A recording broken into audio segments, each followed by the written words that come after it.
ഏറെ പ്രധാനപ്പെട്ട മറ്റൊരു കാര്യം പി ദിവ്യയ്ക്ക് ഇന്ന് നിർണായകമാണ് എന്നുള്ളതാണ്.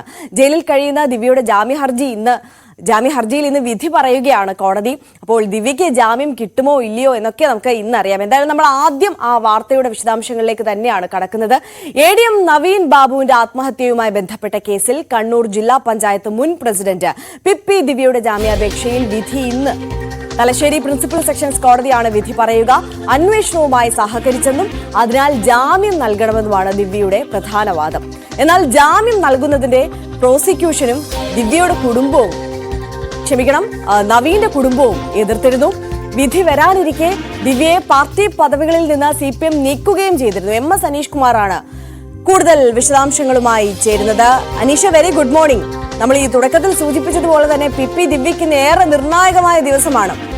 ജാമ്യം കിട്ടുമോ ഇല്ലയോ എന്നൊക്കെയാണ് നമ്മൾ ഏറെ ആകാംക്ഷയോടെ നോക്കിക്കാണുന്നത്. എന്തായാലും പക്ഷേ ഈ ജാമ്യാപേക്ഷയിൽ ഒരു വിധി പറയുന്നതിന് മുമ്പ് തന്നെ CPM നടപടിയെടുത്തു എന്നുള്ളതും ഒരു പ്രധാനപ്പെട്ട കാര്യമാണ്. എന്തായാലും നമുക്ക് ആ CPMന്റെ നടപടിയിലേക്ക് എത്തുന്നതിന് മുമ്പ് തന്നെ പി ദിവ്യ കോടതിയിൽ സമർപ്പിച്ചിട്ടുള്ള അല്ലെങ്കിൽ നടത്തിയിട്ടുള്ള വാദങ്ങൾ അത് ഏത് തരത്തിലായിരുന്നു, അതോടൊപ്പം തന്നെ ഈ പി ദിവ്യയുടെ വാദത്തെ എതിർക്കുന്ന പ്രോസിക്യൂഷന്റെ ഭാഗം അതെങ്ങനെയായിരുന്നു?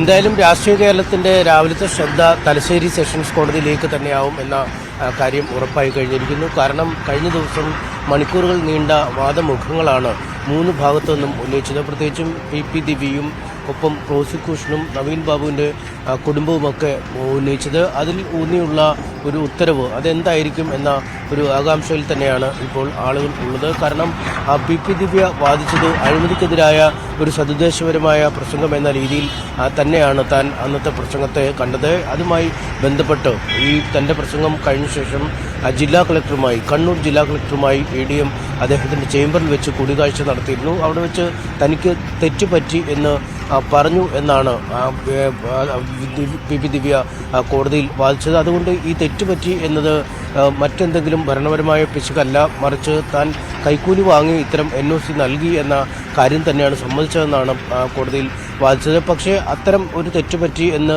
പറഞ്ഞതിൽ നിന്ന് ഇത്തരത്തിൽ കൈക്കൂലി വാങ്ങിയെന്ന് വ്യാഖ്യാനിക്കാൻ നിർവാഹമില്ല.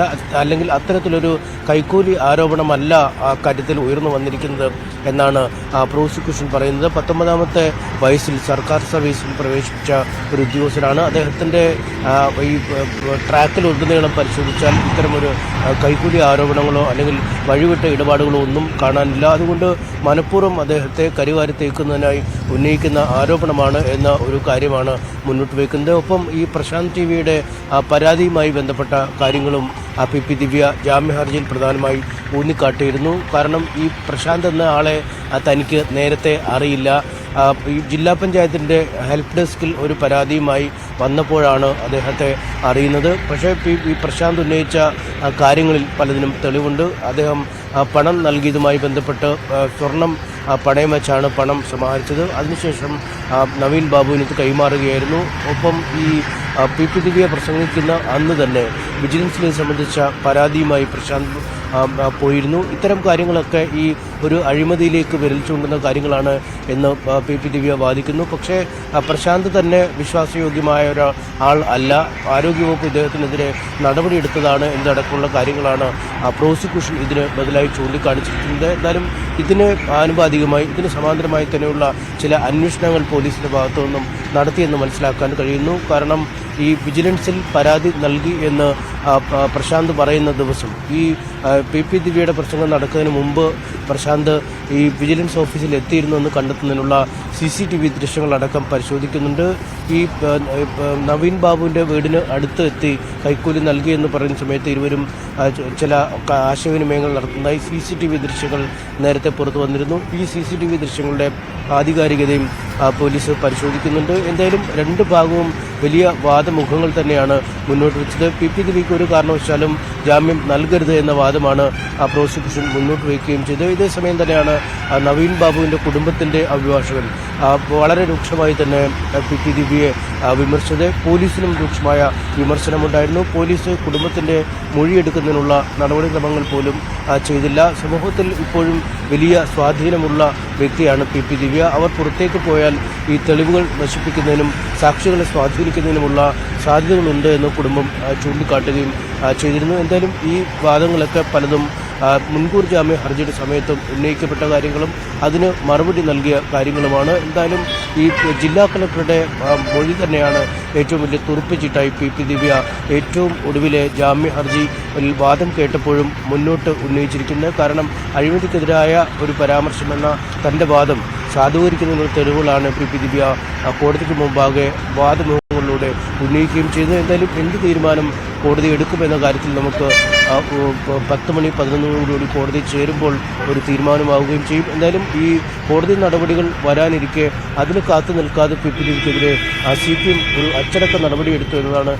അതാണ് അത് സ്വാഭാവികമായും നമ്മളെയൊക്കെ അതിശയിപ്പിച്ച ഒരു കാര്യം തന്നെ എന്ന് വേണമെങ്കിൽ പറയാം. കാരണം അനീഷ്, നമുക്കറിയാം നേരത്തെ ഈ ദിവ്യക്കെതിരെ ആദ്യഘട്ടത്തിൽ നടപടിയെടുക്കുന്നത് ഈ ജില്ലാ പഞ്ചായത്ത് പ്രസിഡന്റ് എന്നുള്ള പദവിയിൽ നിന്ന് നീക്കിയെങ്കിൽ പോലും കൂടുതൽ നടപടിയിലേക്ക് കടക്കുമെന്ന് പല ഘട്ടത്തിലും പറഞ്ഞെങ്കിലും പിന്നീട് ഈ കോടതി വിധി വരട്ടെ, മുൻകൂർ ജാമ്യാപേക്ഷയിലെ കോടതി വിധി വരട്ടെ എന്നുള്ള തരത്തിലൊക്കെയാണ് പാർട്ടിയുടെ തീരുമാനവും നിലപാടും ഒക്കെ വന്നത്.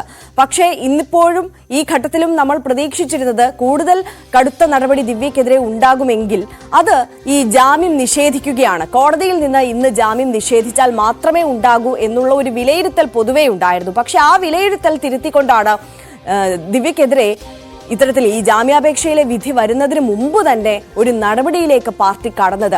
ഈ ഉപതെരഞ്ഞെടുപ്പ് സാഹചര്യം കൂടി വിലയിരുത്തിയാകാം ഇത്തരത്തിലൊരു പെട്ടെന്ന് ഒരു നടപടിയിലേക്ക്, കടുത്ത നടപടിയിലേക്ക് തന്നെ പാർട്ടി കടന്നിട്ടുണ്ടാവുക, അല്ലേ?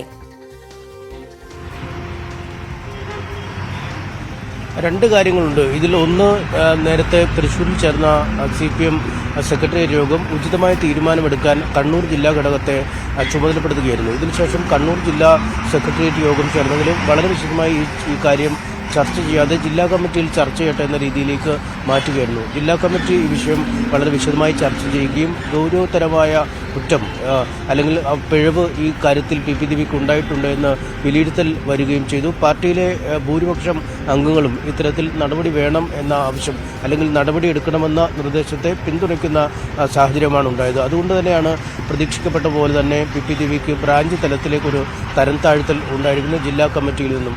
നേരത്തെ ഏരിയ കമ്മിറ്റിയിലേക്കും മറ്റുമാവുമോ എന്നടക്കമുള്ള ചില സംശയങ്ങളുണ്ടെങ്കിലും പൂർണ്ണമായും താഴെ തട്ടിലേക്ക് തന്നെ പി ദിവ്യയെ തരം താഴ്ത്തിയിരിക്കുന്ന കാഴ്ചയാണ് കാണാൻ കഴിയുന്നത്. ഇതിൽ രണ്ട് കാര്യങ്ങളാണ് ഏറ്റവും നിർണായകമായി മാറിയിരിക്കുന്നത്. ഒന്ന്, ഈ നവീൻ ബാബുവിൻ്റെ കുടുംബത്തിന് പി ദിവ്യയോടുള്ള എതിർപ്പ്, കളക്ടറോടുള്ള എതിർപ്പ് എന്നീ ഘടകങ്ങളാണ്. കാരണം ഈ പ്രശ്നമുണ്ടായ ആദ്യഘട്ടം മുതൽ നവീൻ ബാബുവിൻ്റെ കുടുംബത്തിനൊപ്പമാണ് കുടുംബം എന്ന് CPM ആവർത്തിക്കുന്നു. അത് ഈ CPMൻ്റെ കണ്ണൂർ ജില്ലാ സെക്രട്ടറി മുതൽ സംസ്ഥാന സെക്രട്ടറി വരെയുള്ള ഘടകങ്ങളും സംസ്ഥാന മന്ത്രിമാരും മുഖ്യമന്ത്രിയുമൊക്കെ ആവർത്തിച്ച് വ്യക്തമാക്കുന്നു നവീൻ ബാബുവിനൊപ്പമാണ് എന്ന്.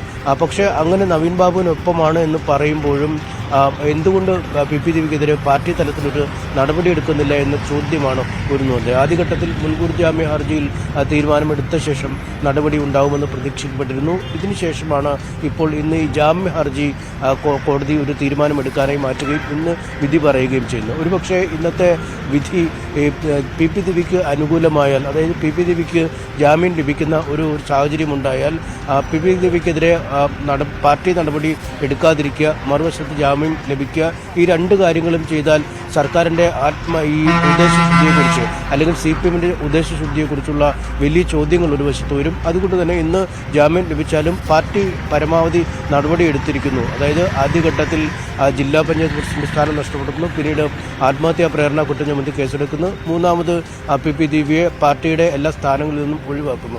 അങ്ങനെ 3 തരത്തിലുമുള്ള നടപടികൾ പി ദിവ്യക്കെതിരെ എടുത്തു. അതുകൊണ്ട് തന്നെ നവീൻ ബാബുവിൻ്റെ കുടുംബത്തിനൊപ്പമാണ് എന്ന് സ്ഥാപിക്കാൻ തന്നെയാണ് ഈ നടപടി എന്ന് നമുക്ക് പറയാം. മറ്റൊന്ന്, ഒരു വലിയ ഉപതെരഞ്ഞെടുപ്പിൻ്റെ വക്കത്തെത്തി നിൽക്കുന്ന ഒരു സാഹചര്യം. ആ സാഹചര്യത്തിൽ എന്ത് തെറ്റ് കണ്ടാലും പാർട്ടി പ്രവർത്തകർക്കിടയിൽ വരുന്ന പിശകുകൾക്ക് കൃത്യമായി മറുപടി എടുത്ത് അതിനെ അഡ്രസ്സ് ചെയ്ത് തന്നെ മുന്നോട്ട് പോകും എന്നൊരു സന്ദേശം താഴെത്തട്ടിലേക്ക് നൽകുക എന്നതും ഒരു ഉദ്ദേശമായി കണക്കാക്കുന്നു. ഒപ്പം തെരഞ്ഞെടുപ്പ് പ്രചാരണ രംഗത്ത് ഈ കള്ളപ്പണ വിവാദമൊക്കെ വരും മുമ്പ് ഏറ്റവും കത്തി നിന്ന വിഷയം ഈ പി ദിവ്യ തന്നെയാണ്. അക്കാര്യത്തിലൊരു നിലപാട് പാർട്ടി എടുത്തിരിക്കുന്നുവെന്ന് ജനങ്ങളോട് പറയാൻ കഴിയുക, അത്തരമൊരു ലക്ഷ്യവും ഈ നടപടിക്ക് പിന്നിലുണ്ട് എന്ന് മനസ്സിലാക്കാൻ കഴിയുന്നു. എന്തായാലും ഈ പാർട്ടി നടപടി എടുത്തതിൻ്റെ കൂടെ ഇതിൻ്റെ പിന്നാലെയാണ് ഈ കോടതി വിധി വരാൻ പോകുന്നത്. ഒരാഴ്ചയിലധികമായി ജയിലിൽ കഴിയുകയാണ് പി ദിവ്യ. അതുകൊണ്ട് എങ്ങനെയാവും ഇന്നത്തെ വിധി എന്നത് അവരുടെ തുടർന്നുള്ള ജയിൽവാസത്തെ കൃത്യമായി തന്നെ ബാധിക്കും. പുറത്തിറങ്ങിയാൽ അന്വേഷണത്തോടെ ഏത് തരത്തിലും സഹകരിക്കാം, ഏത് നിബന്ധനകളും അംഗീകരിക്കാം എന്നൊക്കെയാണ് കഴിഞ്ഞ ദിവസം പി ദിവ്യ കോടതിയിൽ വാദിക്കുകയും ചെയ്തത്. എന്തായാലും അക്കാര്യത്തിലെ ഒരു സസ്പെൻസ് നിലനിൽക്കുന്നു. ഏതാണ്ട് 11 നമുക്ക് ഇക്കാര്യത്തിൽ ഒരു കൃത്യമായ തീരുമാനം അറിയാം. തീർച്ചയായും എം എസ് അനീഷ് കുമാറാണ് കണ്ണൂരിൽ നിന്ന് വിവരങ്ങൾ നൽകിയത്.